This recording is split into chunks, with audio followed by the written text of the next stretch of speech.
একটা মৃত্যু পরবর্তী বিদেহী আত্মার সদ্গতির জন্য ভগবানের কথা কীর্তন, বৈষ্ণবদের আগমন, তাদের চরণধূলি পাওয়া এবং রাধা গোবিন্দ মহাপ্রভুর ভোগরাগ, এটি হচ্ছে আমাদের সর্বোৎকৃষ্ট পন্থা। তুমি করো, সেই দিন আজকে ধার্য হয়েছে। তা আমিও এসে খুব মানে দুঃখ নয়, আনন্দ পাচ্ছি।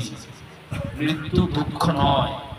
ওহে শ্যাম তবু মোর শ্যাম সমান, ওহে মরণ তবু মোর শ্যাম সমান। রবীন্দ্রনাথের শেষের দিকে এই কবিতাও তার লেখনীতে উঠে এসেছে।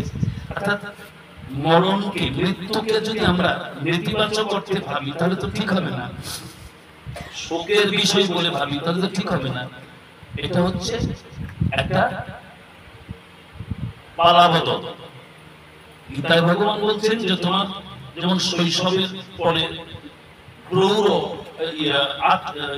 পৌগণ্ড কাল এসেছে, আবার পৌগণ্ড কালের পরে তোমার যেমন যৌবন এসেছে, আবার যৌবনের পরে যেমন তোমার বার্ধক্য এসেছে, এরকম এসেছে কয়েকটা, এরপরও আরেকটা আসবে।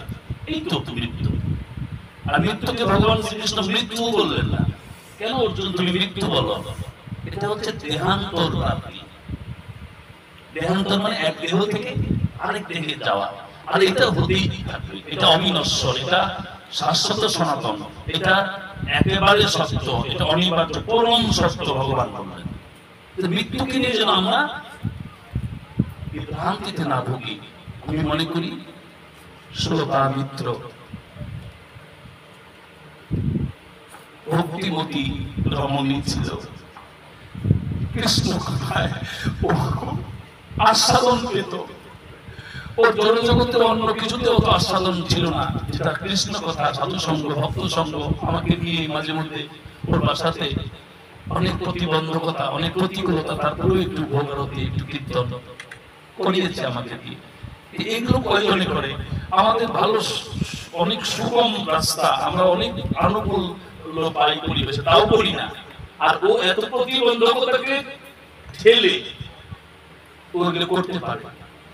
তাই আজকে যে আপনারা ভক্তবৃন্দ এসেছেন, আপনাদের কাছে আমার কায় মনোবাক্যে প্রার্থনা, আপনারা যেন আমার মা সুলতার মৃত্যুর বিদেহী আত্মার শান্তির জন্য একবার শ্রী রাধা গোবিন্দের জয়ধ্বনি করে গোবিন্দের কাছে একবার মন্দির জয় জয় শ্রী রাধা গোবিন্দ,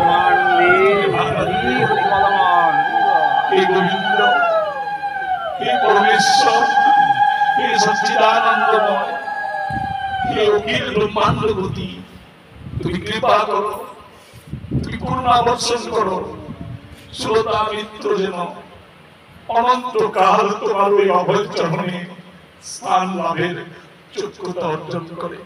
হে গোবিন্দ, তোমার কাছে এও বলে রাখি, শ্রোতা মিত্র যদি জীবিত অবস্থায় কোন পাপ, কোন অপরাধ করে থাকে, কোন অন্যায় করে থাকে, তুমি কৃপা করে তাকে সমস্ত পাপ থেকে মুক্ত করে দিও, ক্ষমা করে দিও, যেন তোমার চরণে স্থান লাভ করতে পারে।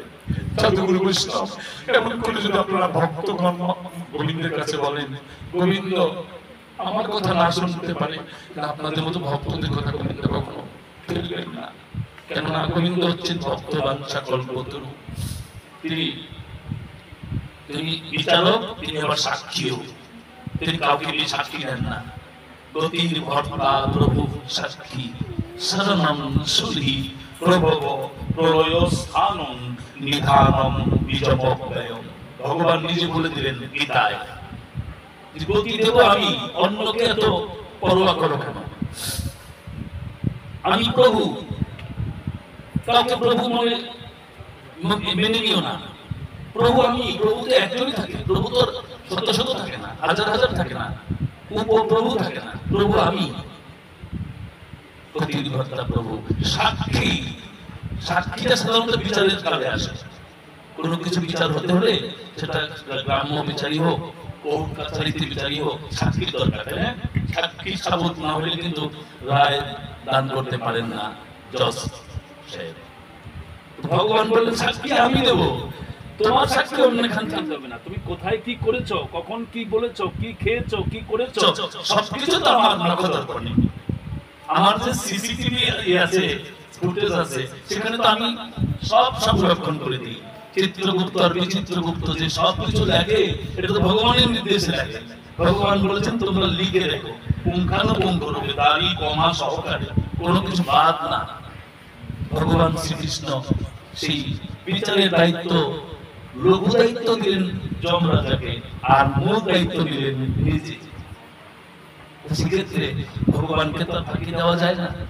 ভগবানের কাছে যদি আমরা প্রার্থনা করি যেন শ্রোতা মিত্র ভগবত চরণে স্থান পায়, কারণ দেহটা মারা গেলেও আত্মার তো মৃত্যু হয় না। আত্মা হচ্ছে শাশ্বত সনাতন অবিনাশী। নৈনং চিন্তন্তি শস্ত্রাণি নৈনং দহতি পাবক ন চৈনং ক্লেদয়ন্তাপ ন শোষয়তি মারুত। আত্মাকে দহন মানে আত্মা দাহ্য বস্তু না যে আগুন দিয়ে পোড়ানো যাবে। আত্মাকে কর্তন করা যাবে না, ছেদন করা যাবে না, আত্মাকে বাতাসে শুকানো যাবে না, আত্মাকে জল দিয়ে ভিজানো যাবে না। আর এই দেহটা নিয়ে দেহ না, এটা হচ্ছে বাসাংশী। বাসাংশী মানে কাপড়। বাসাংশী জীর্ণানি যথা বিহায় নবানি গৃহ্ণাতি নরপরাণি তথা শৈলানি বিহায় জীর্ণান্যনানি সংগ্রামী নবানি দেহি। নবামি দেহি মানে নতুন দেহ পাবে, এটা ভগবানের বাণী। আর বাসাংশী মানে কাপড় পুরান হয়ে যায়।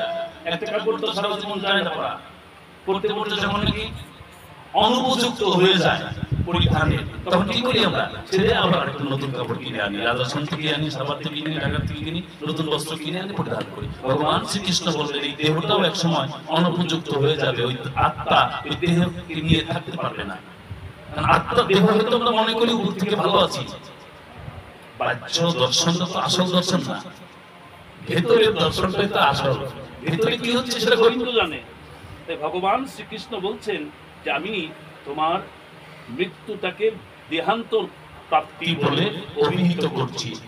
তুমি যারা যারা মারা যাবে ভাবছো অর্জুন, তারা মারা গেল দেহটা লয় প্রাপ্ত হবে, আত্মার মৃত্যু হবে না। আত্মা তাকে আবার কর্ম অনুযায়ী, এখন যে কর্ম করছি সেই কর্ম অনুযায়ী তাকে আরেকটা দেহ দেওয়া হবে, এবং কর্ম অনুযায়ী সেই কর্মের ফল পাবে। আমরা প্রত্যেকই কর্মফল ভোগ করছি।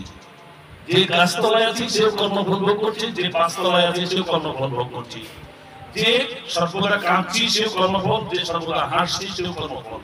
ভগবান শ্রীকৃষ্ণ বললেন যে সবাই কর্মফল এড়িয়ে যেতে পারবে না, কেউ না। তাই আর একটা কথা ভগবান শ্রীকৃষ্ণ বলেছেন যে হ্যাঁ, কর্মফলও আমি উপেক্ষা করতে পারি, মানে কর্মফল ভোগ নাও হতে পারে। কি করলে?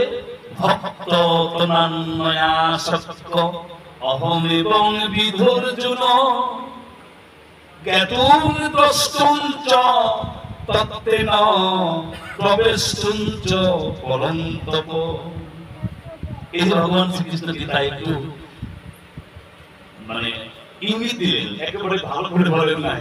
বলছেন ভক্ত তনান্নয়াসক্ত অহম এবং বিধর্জুন। এই অর্জুন গীতায় বলেছেন, অর্জুন যদি